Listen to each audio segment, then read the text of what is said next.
Bueno hermanos, el día de hoy regresamos con Yu-Gi-Oh! GX. Y esta vez para hablar de uno de los personajes más desaprovechados y desperdiciados de toda esta generación. Y hablo nada más y nada menos que del señor Atticus Rhodes. Atticus, desde que estaba en la academia, fue considerado un prodigio al nivel de Zane. Sí, aunque no lo parezca, porque el tipo creo que nunca ha ganado un duelo en la serie. De hecho, es un genio para los duelos. Él y Zane eran muy buenos amigos en la academia. Es por eso que cuando Alexis entra, él se encarga de estar a su lado, por la amistad que tenía con su hermano. Los dos además eran amigos de un chico llamado Fujiwara. Una noche, en la arena de duelos del que en ese entonces era el dormitorio de los obeliscos azules, y más tarde sería conocido como el dormitorio abandonado, ve cómo este chico estaba llevando a cabo un ritual para invocar a Darkness. Él intenta detenerlo, pero era demasiado tarde. Había entregado su alma a la oscuridad.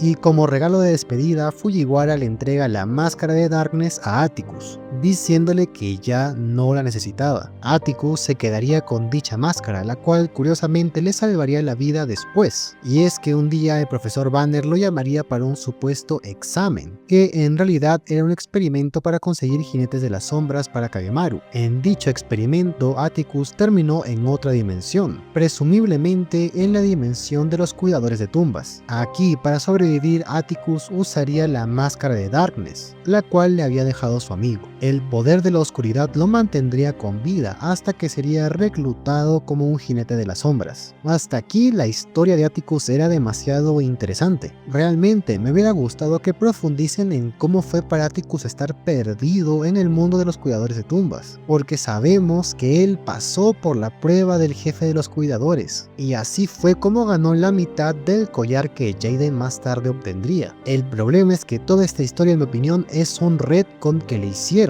Por eso ni siquiera existen imágenes de cuando ocurrió esto. Jamás se le dio importancia a la historia de cómo obtuvo el poder de Darkness hasta la temporada final. Eso me hace pensar que los escritores quisieron retconear esto a último minuto, para darle a Atticus esa conexión con la historia de Darkness y Fujiwara. Pero ya vamos a hablar más a fondo de eso más adelante. El punto es que durante todo ese tiempo Atticus se dio por perdido para siempre. Alexis, su hermana, ingresó a la academia con la esperanza de poder encontrar a su hermano, quien ya llevaba un tiempo considerable desaparecido, tan considerable como para pensar que jamás volvería. Sin embargo, cuando Kagemaru decide que es tiempo de liberar a las bestias sagradas, envía primero a Atticus a conseguir las llaves espirituales. Al llegar a la isla, él secuestraría a Chumli y a Cyrus para obligar a Jaden a luchar. Nuestro prota terminaría ganando esa batalla y liberaría a Atticus de la maldición de la máscara. Alexis lo reconocería como su hermano, quien quedaría inconsciente por un rato. Cuando Kamula llega a la academia, Atticus le ofrece a Jaden su mitad del colgante para protegerlo durante su duelo.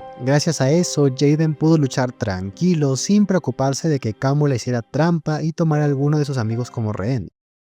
Luego de esto, Atticus es un personaje mega irrelevante. Es hasta increíble cómo pasó de ser un personaje tan importante y fachero a ser alguien que con suerte la serie se acuerda de él y lo utiliza como alivio cómico. Atticus pasa a vestir mayormente una camisa hawaiana, dedica su tiempo al surf y a conquistar chicas, y en eso se resume toda su participación, desde que deja de ser Darkness hasta la temporada final. Y diablos, estoy seguro de que no debo ser el único que sintió algo de decepción de cómo trataron aquí a este personaje. Era el maldito heredero del dragón negro de ojos rojos. Su conexión con Darkness nos daba una cantidad de lore impresionante, pero no, decidieron activamente ignorarlo por gran parte de la serie, solo para retconear su historia en la cuarta temporada. Y de lo que más recuerdo de él son actividades tan interesantes como motivar a Chaz para que haga la tontería de robarse las llaves espirituales, lo que termina ocasionando que Kagemaru las obtuviera y liberara a las bestias sagradas. Y también está la vez en la que por algún motivo estaba obsesionado con convertirse en una estrella pop junto a su hermana.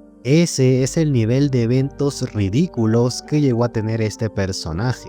En la segunda temporada, de hecho, nos dan una pequeña muestra de lo interesante que puede llegar a ser Atticus si se le da la atención necesaria. Y es que luego de que Sein reinaciera como Hellkaiser, Atticus quería ayudarlo, pues pensaba que estaba siendo manipulado por el deck del inframundo, así que para salvarlo volvería a utilizar sus poderes oscuros. Utilizaría nuevamente su deck de ojos rojos y lo retaría a una batalla. Un duelo que me gusta mucho, la verdad. Era genial ver a sus dragones enfrentarse a los ciberoscuros de Zane. Además, durante toda la pelea, Atticus lucha por no volver a caer bajo la influencia de Darkness, quien buscaba recuperar el control. Durante toda la pelea, Darkness va tentando poco a poco a Atticus para que utilice su poder, pues si quiere recuperar a Zane va a necesitar de él. Al final, como la pelea estaba tan complicada, nuestro amigo termina perdiendo el control y Darkness vuelve a manipularlo. Al final, Zane le gana el duelo y libera a Atticus nuevamente, recalcándole que él no estaba siendo controlado por ninguna fuerza oscura, que todo lo hacía por decisión propia, por esa necesidad que tenía de alcanzar la victoria. Con esto nos demuestran que Atticus pudo ser más interesante, pudo ser un personaje cuyo arco dramático consistiera en llegar a dominar su oscuridad para hacerse más fuerte, y así salvar a su hermana de la Sociedad de la Luz. La evolución natural de Atticus era esa, aprender a lidiar con Darkness para utilizar su poder sin que corra riesgo de ser manipulado por él nuevamente. Hasta me lo imagino pasando a utilizar un deck caos de luz y oscuridad,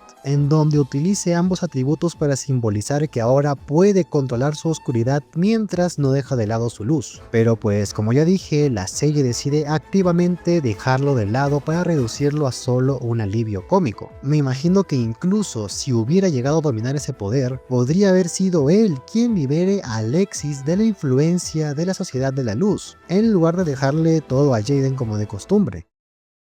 Pero bueno, dejando de lado este pequeño fanfic, más adelante tendríamos migajas de lo bueno que pudo ser como personaje. Y es que en la cuarta temporada Jaden necesitaba reunir información sobre Darkness, así que el mejor para dársela era Atticus. Pero él no recordaba nada de cómo obtuvo la máscara en primer lugar, así que en el dormitorio abandonado ambos se disponen a tener un duelo para que Atticus recupere sus recuerdos. Duelo muy arriesgado porque aquí Darkness vuelve a tomar control sobre él, y no solo eso, sino que libera más poder oscuro que nunca, mostrando la última evolución de su dragón negro de oscuridad de ojos rojos. Por suerte, Jaden logra derrotarlo y Atticus empieza a recordar todo. Empieza recordando lo que pasó con Fujiwara, recuerda cómo le regaló la máscara de Darkness al desaparecer, y cómo se vio obligado a usarla cuando se quedó atrapado en el mundo de los cuidadores de tumbas. Luego de esto, volverían a dejar en el congelador a Atticus por un rato, hasta que empezaría la invasión de Darkness. Cuando todos son absorbidos, él olvida la existencia de sus amigos. Es el único sobreviviente, quizás porque aún tenía la carta de la máscara de Darkness, o quizás porque desarrolló cierta inmunidad